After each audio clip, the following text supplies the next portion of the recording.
जानिए गौमाता को क्यों खानी पड़ती है जूठन। भारत में गाय को माता का स्थान प्राप्त है। पुराणों में उसे साक्षात देवों की संज्ञा दी गई है। नई दिल्ली हिंदू पौराणिक कथाओं में ऐसे रोचक किस्सों की भरमार है जिन्हें सुनकर हमारे मन में घुमड़ रहे प्रश्नों का एक तरफ समाधान होता है तो दूसरी तरफ हम पाप कर्म का ज्ञान प्राप्त कर नैतिकता की ओर अग्रसर हो पाते हैं। इसी क्रम में भगवान शिव और माँ पार्वती की इतनी कथाएं मिलती हैं जो दाम्पत्य प्रेम और छेड़छाड़ के रस से परिपूर्ण होकर जनमानस को हर्षित करती है तथा नीति ज्ञान भी देती है। गाय को माता का स्थान प्राप्त। भारत में गाय को माता का स्थान प्राप्त है। पुराणों में उसे साक्षात देवों की संज्ञा दी गई है। माना जाता है कि कामधेनु का हर अंश मानव मात्र के लिए वरदान है। हर गृहस्थी की रसोई में पहली रोटी गौ माता के नाम की निकाली जाती है। सुख और दुख से जुड़ा कोई भी धार्मिक अनुष्ठान गौ माता का ग्रास निकाले बिना पूरा नहीं होता। इसके बावजूद परम पूज्य गौ माता के झुंड कचरे के ढेर पर जूठन से पेट भरते दिखाई देते हैं। इसे देखकर मन में प्रश्न आना स्वाभाविक है कि गौ माता की ऐसी दुर्गति क्यों है। इसका उत्तर माँ पार्वती के श्राप से जुड़ा है। शिव जी के मन में एक शरारत आई। एक बार की बात है जब भगवान शिव और माँ पार्वती समुद्र के किनारे विहार के लिए गए। इस विहार के बीच शिव जी के मन में एक शरारत आई। उन्होंने कहा कि देवी पार्वती, मुझे अचानक आवश्यक काम से जाना पड़ रहा है। मैं कार्य पूर्ण कर अभी आता हूँ। आप यहीं मेरी प्रतीक्षा करें। असल में शिव जी पार्वती को परेशान करना चाहते थे। यही छेड़खानी ठिठोली शिव पार्वती के दाम्पत्य जीवन को सबसे अनमोल सिरा है। यही उनकी कहानियों को सबसे रोचक और रसमय बनाता है। पार्वती अकेले ही तट पर बैठ गई। शिव जी की बात मानकर देवी पार्वती अकेले ही तट पर बैठकर उनकी प्रतीक्षा करने लगीं। इसी तरह शाम हो गई। उस दिन तीज की तिथि थी। जब रात तक शिव जी न लौटे तो देव पार्वती ने तट पर ही रेत के शिवलिंग का निर्माण किया और आसपास उपलब्ध पूजन सामग्री से रात भर शिव जी का निर्जला निराहार व्रत संपूर्ण किया। शिव जी सूक्ष्म रूप में वहीं उपस्थित थे और हर गतिविधि के साक्षी थे। सुबह होने पर पार्वती ने समुद्र में रेत के शिवलिंग और पूजन सामग्री का विसर्जन कर दिया। इसके थोड़ी ही देर बाद शिव जी प्रकट हो गए और बोलने लगे कि देवी पार्वती, आपने कल तीज की तिथि पर मेरी पूजा नहीं की। पार्वती जी ने कहा कि मैंने पूजा की है और सभी सामग्री विसर्जित की है। शिव जी अभी भी पार्वती के साथ और ठिठोली करना चाहते थे। उन्होंने कहा कि पार्वती, मुझे तो पूजा का कोई चिन्ह दिखाई नहीं देता। अगर आपने पूजा की है तो प्रमाण दीजिए।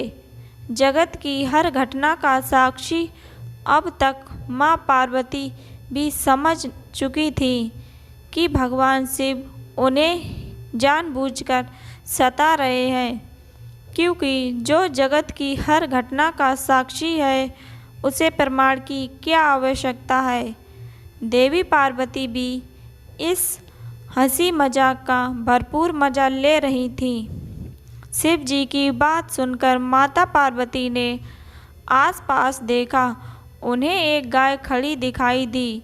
उन्होंने शिव जी से कहा कि ये गाय मेरी साक्षी है, मेरे पूजा करते समय यह उपस्थित थी। शिव जी ने गाय से पूछा कि क्या माता पार्वती ने पूजा की है। गाय ने ना में सिर हिला दिया। शिव जी ने कहा, पार्वती आप असत्य कह रही हो, गाय ने आपकी गवाही नहीं दी। शिव जी के सामने स्वयं का अकारण झूठा साबित होना पार्वती सहन नहीं कर पाई।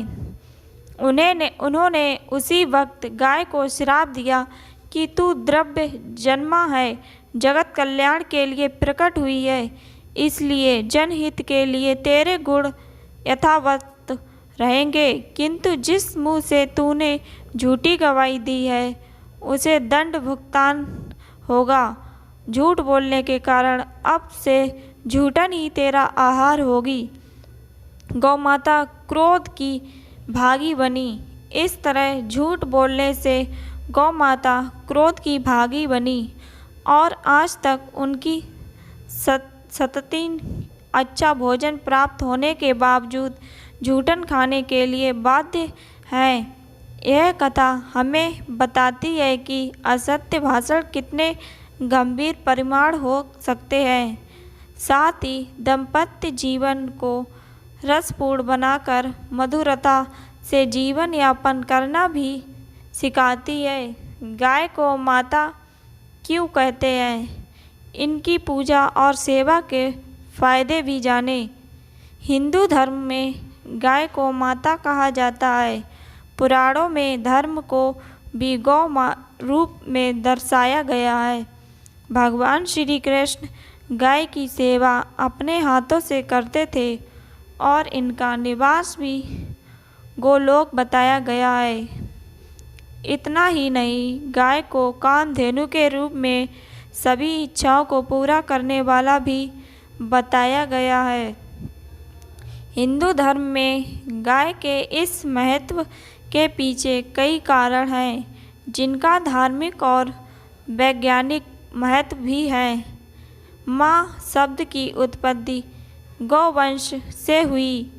आज भी भारतीय समाज में गाय को गौ माता कहा जाता है। शास्त्रों के अनुसार ब्रह्मा जी ने जब सृष्टि की रचना की थी तो सबसे पहले गाय को ही पृथ्वी पर भेजा था। सभी जानवरों में मात्र गाय ही ऐसा जानवर है जो माँ शब्द का उच्चारण करता है। इसलिए माना जाता है कि माँ शब्द की उत्पत्ति भी गौवंश से हुई है।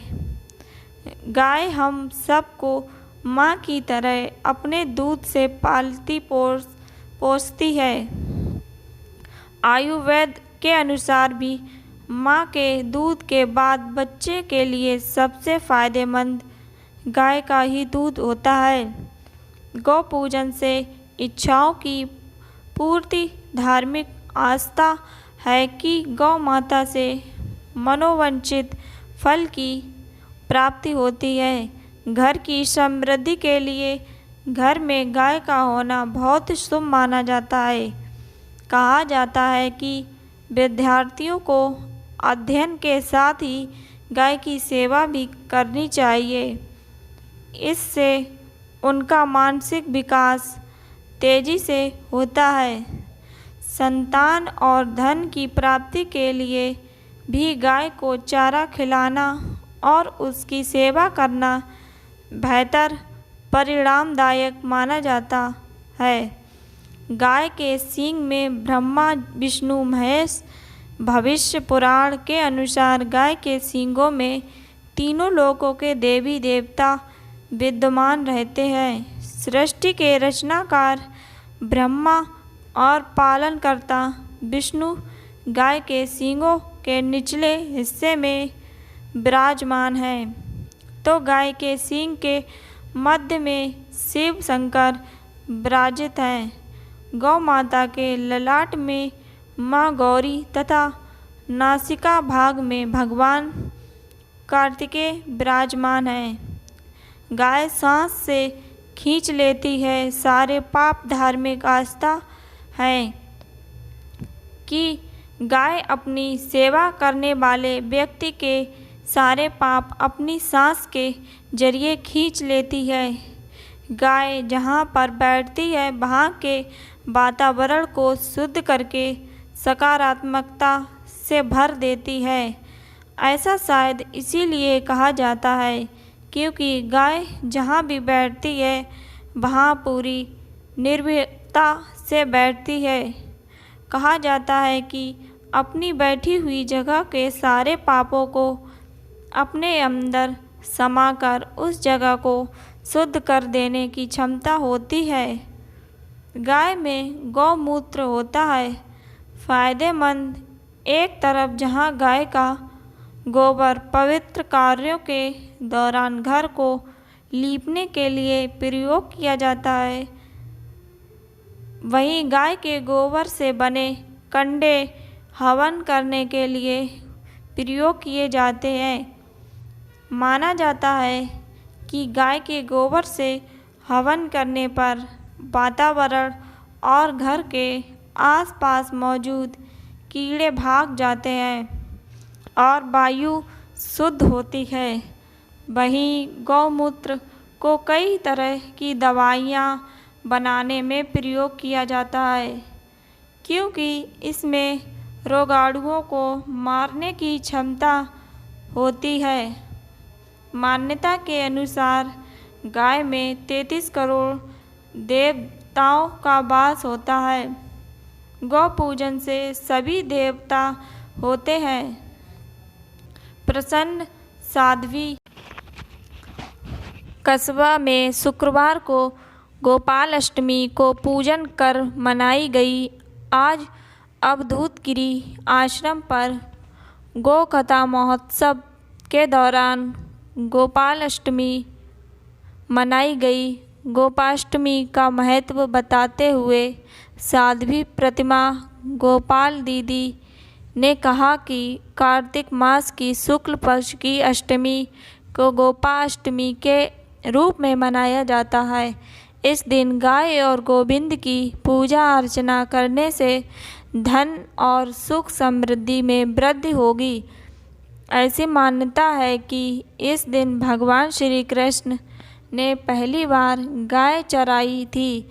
यशोदा मैया भगवान श्री कृष्ण को प्रेमवश कभी गौचारण के लिए नहीं जाने देती थी, लेकिन एक दिन कन्हैया ने जिद कर गौचारण के लिए जाने को कहा।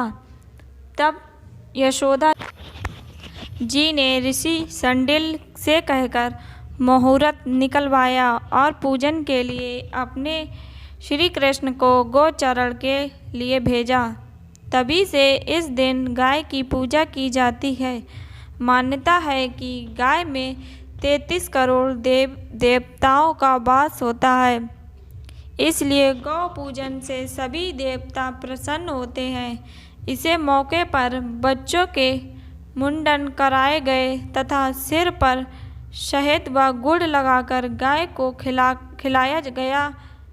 इस दौरान श्रद्धालुओं ने गाय की पूजा अर्चना कर आरती की। साध्वी ने कहा कि गौ अष्टमी के दिन ब्रह्म मुहूर्त में गाय और उसके बछड़े को नहलाकर तैयार करते हैं। उनका श्रृंगार किया जाता है, पैरों में घुंघरू बांधे जाते हैं, अन्य आभूषण पहनाए जाते हैं। गौ माता के सींग पर चुनरी का पट्टा बांधते हैं। इसके बाद गौ माता की परिक्रमा कर उन्हें बाहर लेकर जाते हैं और कुछ दिन दूर तक गायों के साथ चलते हैं और गौ अष्टमी के दिन ग्वालों को दान करना चाहिए। गौ अष्टमी के शाम जब गाय घर लौटती है तब फिर उसकी पूजा की जाती है। खास तौर पर इस दिन गाय को चारा हरा मटर एवं गुड़ खिलाया जाता है। जिन श्रद्धालुओं के घर में गाय नहीं है वे लोग गौशाला जाकर गाय की पूजा करते हैं, उन्हें गंगा जल फूल चढ़ाते हैं, दिया जलाकर गुड़ खिलाते हैं। गौशाला में खाना और अन्य वस्तु आदि दान की जाती है। ऐसी मान्यता है कि गोपाष्टमी के दिन गाय के नीचे से निकलने वालों को बड़ा पुण्य मिलता है। गोपाष्टमी के दिन गायों की पूजा करने वालों से भगवान कृष्ण प्रसन्न होते हैं, क्योंकि शास्त्रों के अनुसार गाय पूरे शरीर में सभी देवी देवताओं का वास माना जाता है। ऐसी मान्यता है कि गौ सेवा करने वाले मनुष्य का जीवन धन धान्य और खुशियों से भर जाता है। इसलिए गाय माता की पूजा व सेवा करनी ही चाहिए। जुरहरा स्थानीय गौ सेवा समिति द्वारा शुक्रवार को गोपाष्टमी पर्व पर गौ माता की पूजा कर एक शोभा यात्रा कस्बे में निकाली गई। शोभा यात्रा में कस्बे के अलावा क्षेत्र के करीब आधा दर्जन गांवों के गोपालक अपने अपने गोवंश को लेकर शामिल हुए। गोपाष्टमी के तहत सुबह विधिवत रूप से नए रामलीला मैदान में हवन कर गौ पूजा किया गया। दोपहर को बैंड बाजों के साथ विभिन्न झांकियों एवं गोवंश को सजाकर एक शोभा यात्रा निकाली गई। पालकी में सवार भगवान कृष्ण की प्रतिमा के पीछे महिलाएं मंगल कलश लेकर चल रही थीं। शोभा यात्रा रामतलाई मंदिर, पुरानी पुलिस चौकी, चौपड़ा बाजार, पुरानी सब्जी मंडी, बस स्टैंड होते हुए वापस रामलीला मैदान पहुंची, जहां शोभा यात्रा में शामिल हुए गोपालों का सम्मान किया गया। शोभा यात्रा में निकले गौवंश का कस्बे वासियों द्वारा जगह जगह पूजन कर उन्हें खास सामग्री गुड़ आदि का भोग लगाया गया। कस्बे के अलावा गांव पाई, सोनोखर, गुरीरा, सहनसन, बमनबाड़ी सहित करीब आधा दर्जन गांव के गोपाल अपने अपने गौवंश को लेकर कार्यक्रम में शामिल हुए। सीकरी कस्बे के सनातन धर्म मंदिर में गोपाष्टमी मनाई गई। कार्यक्रम के मुख्य अतिथि महाराज बालकादास ने अध्यक्षता स्वामी गणेशानंद जी ने की। इस अवसर पर खंड गौ सेवा समिति के स्वयंसेवकों द्वारा 16 गायों का पूजन कराया गया और गोपालों एवं गौरक्षकों का सम्मान किया गया। इस अवसर पर समिति के अध्यक्ष हरिशंकर खंडेलवाल, जिला गौ सेवा प्रमुख दीनदयाल शर्मा, जवाहरलाल दोहा, मदन बंत्रा, जयप्रकाश मिश्र, हरिओम नरुका, अशोक गुप्ता, केशव सेठी आदि मौजूद थे। जुरहरा शोभा यात्रा में निकलती भगवान की पालकी गौ सेवा से होता है। सारे पापों का नाश मुरारी लाल डिग गोष्टमी के पावन पर्व पर शुक्रवार को शहर के ऐतिहासिक लक्षण मंदिर पर महत्व पंडित मुरली लाल पराशर के सानिध्य से सुबह लक्ष्मण जी का गौ पश्चात से अभिषेक के साथ गौ माता की पूजा कर उसे हरा चारा, गुड़ एवं मिष्ठान खिलाया गया। इससे पूर्व गौ माता का श्रृंगार कर हल्दी एवं मेहंदी के छापे लगाए गए। पूजा अर्चना के बाद झालर घंटों से गौ माता की आरती कर परिक्रमा की। गोपाष्टमी पर प्रकाश डालते हुए महत्व पराशर ने भक्तों को बताया कि आज ही के दिन भगवान श्री कृष्ण ने गौचारण लीला प्रारंभ की थी। गाय से सभी देवताओं का निवास है, जिसकी सेवा करने से सारे पापों का नाश होता है। बयाना कस्बा सहित ग्रामीण अंचलों में शुक्रवार को अष्टमी पर्व श्रद्धा व विश्वास के साथ मनाया गया। इस दिन गोपालों, गौ सेवकों में व कार्तिक स्नान करने वाली महिलाओं ने गायों की पूजा अर्चना की। महिलाओं ने गोपाष्टमी की कथा सुनी। महिलाओं ने बताया कि हिंदू संस्कृति में गाय का विशेष स्थान है तथा गाय को माँ का दर्जा दिया गया।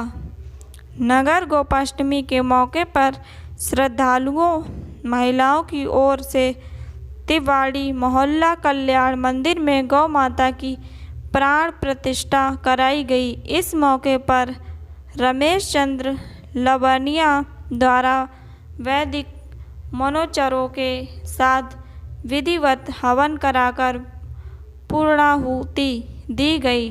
साथ ही गौ माता की प्रतिमा की प्राण प्रतिष्ठा कराकर मंदिर परिसर में स्थापित कराया। कार्यक्रम के द्वारा ठाकुर जी की आरती का प्रसाद वितरण किया गया। इस अवसर पर पुजारी प्रहलाद पंडा, बल्लो तिवाड़ी, पुष्पेंद्र तिवाड़ी, प्रेमवती शर्मा, लीला तिवाड़ी, रुक्मणी पराशर, मीना देवी आदि मौजूद थे। इस अवसर पर धीरज मित्तल, टिक्कम सैनी, दीपक सैनी, महेंद्र गर्ग, मयंक सोनी, अशोक कुमार, कृष्ण सैनी, हरिओम सैनी, परमानंद, बलवंत सैनी आदि मौजूद थे। दोस्तों, हमारे चैनल को लाइक एंड सब्सक्राइब कीजिएगा। दोस्तों, कहानी सुनने के लिए धन्यवाद।